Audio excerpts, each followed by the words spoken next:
Magic 96, your one-stop shop for all things movies. From reviews, unboxings, and collections, I'm here to celebrate the magic of cinema. Now, let's roll the film. Today, I'm going to be talking about my second favorite horror film of all time, and that's 1996's Scream. Now, I'm so excited to talk about the movie and have so much to say about it. So let's begin. Opening of Scream is iconic, and it all starts with a scream as the title card appears. Ghostface's voice is oddly seductive, especially in lines like, "Do I? Wait, don't hang up," and "Why don't you want to talk to me?" His playful yet menacing tone makes the conversation with Casey eerily engaging. Visually, the cinematography adds to the unsettling atmosphere. The use of slanted camera angles creates a sense of unease, and the fog rising from the pool helps set the eerie tone. One of the most brilliant details is Casey sliding the butcher knife out of the knife block when she answers the favorite horror movie question, a small but key piece of foreshadowing. Now, although I was only 10 months old at the time, I can still guess that no one in 1996 expected Drew Barrymore to die in that opening scene. She was the biggest star in the film, having been in E.T., Firestarter, Cat's Eye, and Batman Forever. And she was in the trailer and dead center on the poster. That made her shocking, brutal death even more impactful. The small details in this scene are incredible. When Casey's parents arrive home, the haunting score elevates the tension. Her mother picking up the phone and hearing her dying breath is one of the most twisted moments in horror. Another interesting note, Ghostface says, "I want to play a game," years before Saw popularized the phrase in 2004. Finally, the brutality of this scene is unforgettable. Steve's guts hanging out is a horrifying, effective visual. Ghostface grabbing Casey's mouth to muffle her screams before stabbing her in the heart is relentless. No toying with her, just pure murder. The fact that she was close to being saved makes it even more tragic. And the final moment, where Casey pulls off Ghostface's mask, revealing the killer's identity to herself, but not the audience, is a masterful touch. Without a doubt, Scream has one of the greatest horror openings of all time. Those 13 minutes are absolutely bulletproof. I know this has been said many times before, but as horror nerds, we all related so much to Randy.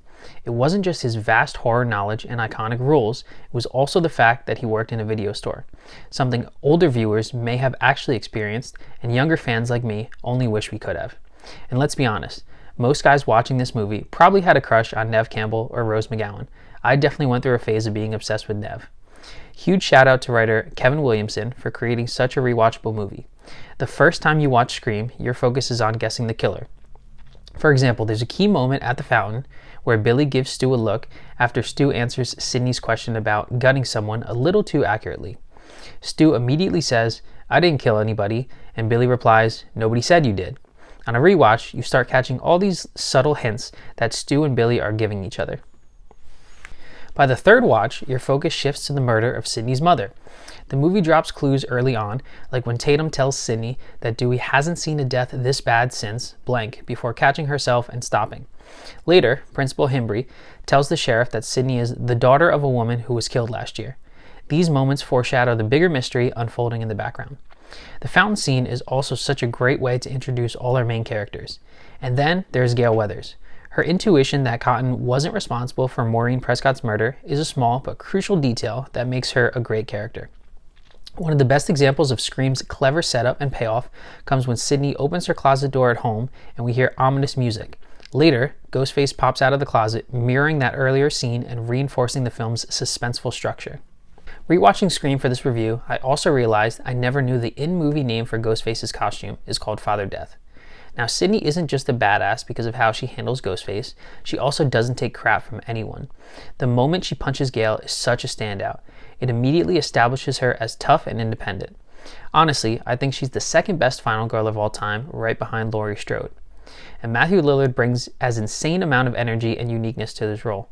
His facial expressions, the way he sticks his tongue out at Randy, his over-the-top line delivery, it's a twisted and completely unforgettable take on the killer.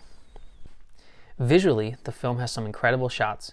One of my favorites is Ghostface's reflection in Principal Himbry's eye. It's such a cool and eerie detail, and they even referenced it on the movie's slipcover. I also love how the movie constantly plays with the audience's expectations. At one point, Billy suggests to Stu that Randy might be the killer, which makes us second guess everything we think we know. Now, the soundtrack is also top tier. I'm always down for some Alice Cooper as we hear School's Out. Also, Youth of America by Birdbrain plays as we head into the big party scene. And if you haven't checked out that song, you definitely should. Now, speaking of the party, Tatum's death in the garage door is hands down my favorite kill in the movie. Her attempt to escape through the cat door is so inventive and brutal, it's one of those horror movie deaths you never forget. Right after, Stu sees Billy and asks, what are you doing here? A moment that takes on a whole new meaning once you realize he already knows Billy just killed Tatum. One of the most meta moments in the movie happens when Randy is watching Halloween 1978 and comments on PJ Soul's nudity being shown on screen. Immediately after, the movie cuts to Sydney taking off her bra as she's about to sleep with Billy. It's such a clever, self-aware moment, playing into the genre's tropes while also subverting them. And of course, we can't forget Randy's legendary rules to surviving a horror movie. Never have sex, never drink or do drugs, never say, "I'll be right back." One of the most hilarious 90s moments in the film is when the actors' names pause and flash on the screen during the credits. Such a throwback. I also love the subtle symbolism in the final act. After Sydney kills Billy, she briefly puts on Ghostface's costume, which feels so poetic. She takes on the role of the hunter instead of the hunted. And of course, everyone gets their moment to shine in the climax. Gail gets to shoot Billy in the head, Sydney stabs Billy with an umbrella and presses in his wound, Randy talks to the TV while unknowingly talking about himself. It's also perfectly executed. At the end of the day, Scream is a masterpiece. It's smart, terrifying, and endlessly rewatchable. I'm sure it's no surprise after this review, but I'm giving Scream a 5 out of 5. Scream pays homage to Halloween 1978 while putting a self-referential meta twist on it. The film is filled with nods to John Carpenter's classic, starting with the characters watching Halloween at the party. At the end of Scream, Carpenter's iconic score plays on the TV, mirroring the climax of Halloween, where Laurie faces off against Michael in a house, just as Sydney takes on both Ghostfaces in a similar setting. Ghostface stalking Casey from outside of her house parallels Michael Myers watching Laurie at the beginning of Halloween. Billy's last name, Loomis, is a direct reference to Dr. Loomis from Carpenter's film. Another potential connection, both Ghostface's mask and Michael Myers' mask have a blank, emotionless expression and are white. Sydney hiding in a closet to ambush Billy mirrors Laurie doing the same to Michael. Casey's favorite horror movie is Halloween, reinforcing its influence. Additionally, a cover of Don't Fear the Reaper plays during the scene where Sydney and Billy kiss on her bed, just as the original version played in Halloween between Laurie and Annie in the car. Both films also begin with a young woman being murdered in a suburban neighborhood. Finally, there's an interesting character parallel. Dewey is a cop and Tatum's brother, while in Halloween, Sheriff Brackett is a cop and Annie's father. Both films feature law enforcement figures with close ties to the victims, adding another layer of connection. Scream is packed with references to classic horror films, reinforcing its self-aware meta-nature. One of the most notable is Frankenstein, playing in the background at the movie store, a subtle nod to the roots of the horror genre. Billy also shares his horror knowledge, not just Randy. He tells Sydney he was watching The Exorcist on TV, but complains that all the good stuff was edited out. Later, when he licks his finger and tells Sydney it's corn syrup, he directly references Carrie, where pig's blood was famously used. Stu jokingly tells Sydney she branded Billy the Candyman, referencing Candyman. In the video store, a customer asks Randy about the werewolf movie with E.T.'s mom, a reference to the actress Dee Wallace. Randy correctly answers The Howling, a perfect example of the kind of movie trivia store clerks were expected to know before the days of instant internet searches. Several horror films are name-dropped throughout Scream. Randy casually mentions Prom Night while discussing Jamie Lee Curtis. Sydney references The Town That Dreaded Sundown in a conversation with Dewey and Tatum. At the party, Randy suggests watching Evil Dead or Hellraiser. Tatum gets one of the best horror-related jokes in the movie, when she runs into Ghostface in the garage and says, "What movie is this from? I Spit on Your Garage?" A hilarious play on I Spit on Your Grave. Later, when Billy arrives at the party, Randy jokingly calls him Leatherface, referencing the Texas Chainsaw Massacre. Billy also makes a subtle reference to The Silence of the Lambs when he mentions Jodie Foster having flashbacks of her dead father. Another great meta moment happens when Casey critiques the Nightmare on Elm Street sequels, saying the first one was good, but the rest sucked. This is a direct nod to director Wes Craven, who created A Nightmare on Elm Street, but had no involvement in most of its sequels, except Wes Craven's New Nightmare, which hadn't yet gained its cult status at the time Scream was released. Wes Craven himself makes a fun cameo as a school janitor dressed as Freddy Krueger, setting the stage for the kind of director cameos later popularized by Stan Lee in the MCU. Another Nightmare reference comes from Tatum's outfit.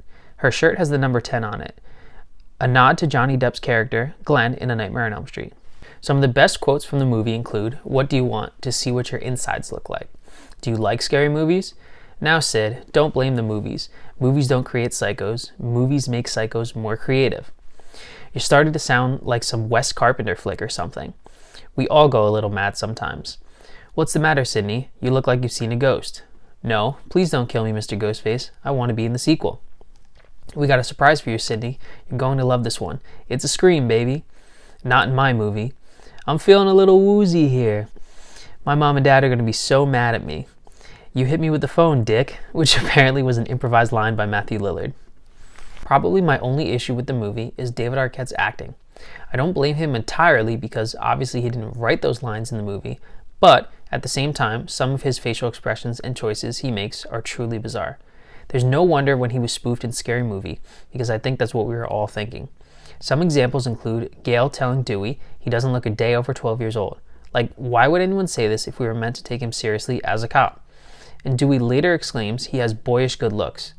Dewey also has a line where he says to his sister Tatum, "What did Mom tell you? When I wear this badge, you treat me like the law." But his redemptive role in Scream 2022, and since I've watched this movie at least 20 times, his performance has grown on me. By the 1990s, the horror genre was in serious decline. The slasher boom of the 80s had run out of steam. The genre had become oversaturated with cheap sequels, formulaic plots, and declining box office returns. Audiences had grown tired of repetitive horror tropes. Then came Scream, and everything changed. One of Scream's biggest innovations was its self-aware script, written by Kevin Williamson and directed by horror legend Wes Craven. The film was packed with characters who understood horror movie cliches. While Scream embraced slasher tropes, it also subverted them. The killer wasn't some supernatural force like Jason Voorhees or Freddy Krueger. Ghostface was human, vulnerable, and unpredictable. The mystery element of whodunit kept audiences engaged, making the film as much as a thriller as a slasher. Unlike the bland victims of many 80s slashers, Scream's characters felt real. Sidney Prescott was a strong, complex final girl, and supporting characters like Randy and Gale Weathers brought humor and intelligence to the story. The dialogue was sharp, fast-paced, and filled with pop culture references, making the film feel modern and relatable. By blending horror, mystery, and comedy, Scream appealed to a wider audience than traditional slasher films. Teenagers who had grown up in the 80s watching classic horror movies loved its nostalgic nods, while a younger audience embraced its fresh, stylistic approach.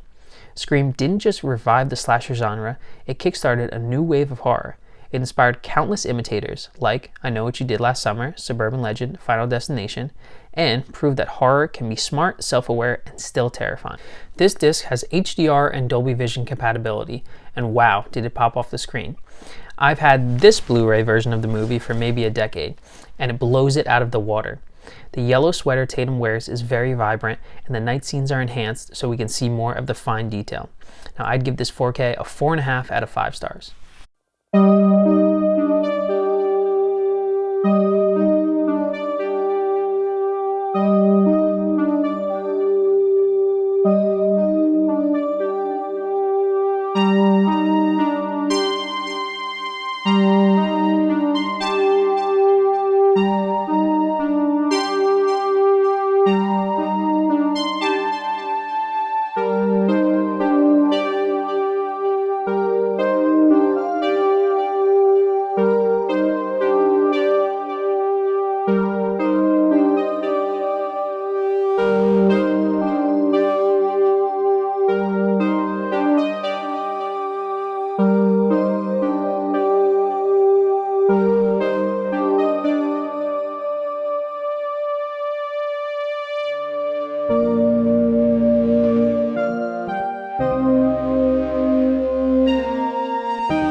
show off the Blu-ray and 4K unboxing real quick to give you a side-by-side comparison. Now, I'm pretty sure we all own this Blu-ray at some point, but of course it's got the classic Scream poster. See on the side we got Lionsgate, and then the back, and just a Blu-ray disc, no DVD, and gray artwork on the disc. So let's see, move that over right to the side. All right, so with the slipcover version, it's got this sticker that says 25th anniversary, first time on 4K. You've got a zoom in of Drew Barrymore. Now, this doesn't come with the Blu-ray, which is disheartening, but I think Paramount's been doing that for the last couple years. We have Ghostface's reflection in Drew Barrymore's eyes, and we flip it over to the side, just says Ultra HD Blu-ray. Flip it over to the back, got a classic shot, of course, of Neve Campbell, Jamie Kennedy, and Courtney Cox on the back. Got Ghostface, got the video store scene, and then Drew Barrymore. So yeah, I mean, it looks really good. I'm glad that I got the slipcover. I think actually the slipcover and the steelbook are out of print, even though they came out in 2021. If not, they're just really hard to find. So let's open that up over here. Let's see if there's any reversible artwork. Nope, there is. Let's see if you can see that there. There's no reversible artwork. On the back is your digital code, but with the little flyer, we've got other releases: 10 Cloverfield Lane, Pet Sematary, Overlord, and A Quiet Place Part 2. And of course, the Do You Like Scary Movies tagline. I like the disc art. You know, it's got Ghostface, his mask, got some branding on the side of it as well. So, yeah, so like I said, if you don't have, this release is hard to get, as well as the steelbook, I think, is sold out. But if you also don't have Scream 2 or 3, you can get that, that trilogy on 4K, which is actually easy to find. It has 1, 2, and 3, and then it has multiple images of Ghostface on the front, and I'll insert a picture here. So, yeah. Alright, so when you pop in the 4K disc, you can see that there's no video playing from the movie, just a still image of Drew Barrymore, and no music playing either. So we can move over to settings. We see we have an English, Dutch, and Spanish 5.1 DTS HD master audio. Also got subtitles in a bunch of different languages. Go to the scene selection. It's pretty standard, just an image of the scene, no words. And we go to extras. Audio commentary by director Wes Craven and writer Kevin Williamson. A Bloody Legacy, Scream 25 years later. Production featurette, behind the scenes Q&A with cast and crew. Do you also love Scream as much as I do? Have you dressed up as Ghostface for Halloween? And what are your thoughts for the upcoming Scream 7 movie? And as always, if you enjoyed this video, don't forget to like, comment, and subscribe. Also, check me out on Instagram at MovieMagic1996. Thank you so much for everything, and go watch a movie today.